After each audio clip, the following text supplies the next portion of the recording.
Doctor خالد الجبیر اس وقت جس طرح یہاں بھی فوجی فاؤنڈیشن کی ہاسپٹلز ہیں، ریاض میں ایک بہت بڑے ڈاکٹر ہیں اور بہت بڑے داعیہ ہیں، لوگوں کو دعوت اور تبلیغ کا کام بھی کرتے ہیں۔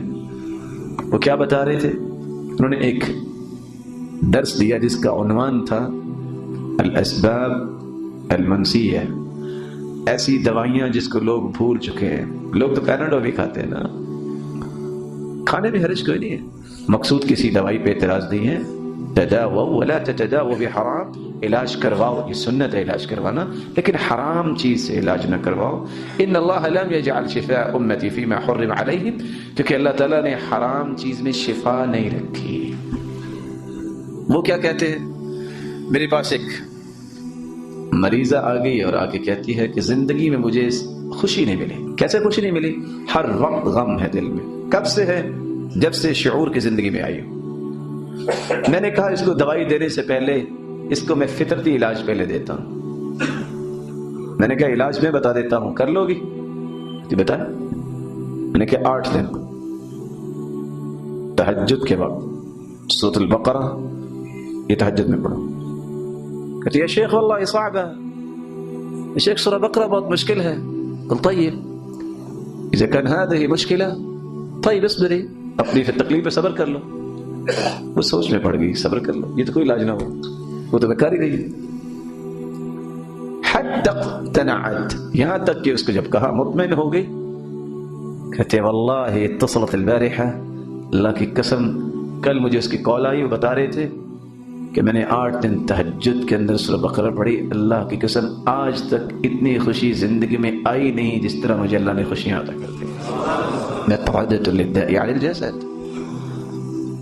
ہم اصل میں سمجھ بیٹھے ہیں کہ کچھ کیمیکلز ملا کے جو گولیاں بن جاتی ہیں ان میں بڑی طاقت ہوتی ہے۔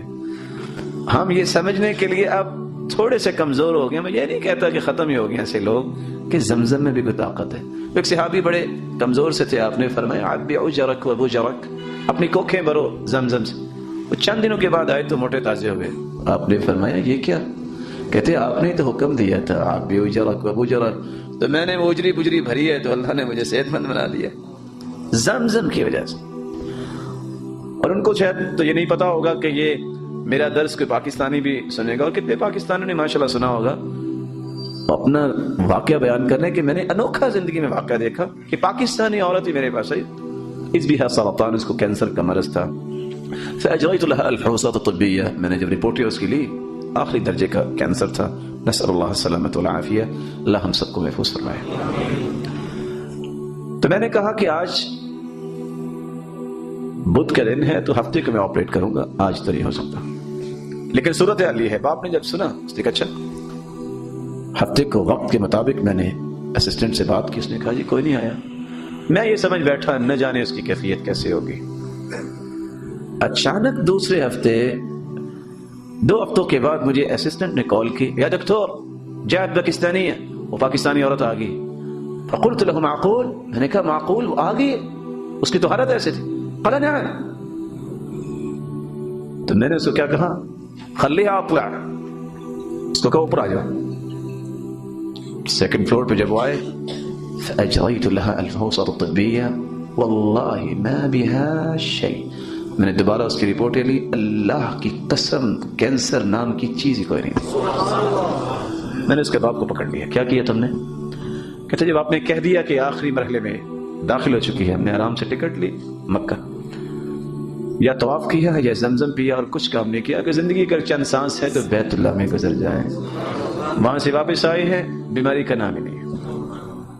وہ علاج جس کو شریعت نے ریکمینڈ کر دیا ہے اس سے طاقتور کوئی علاج نہیں ہے۔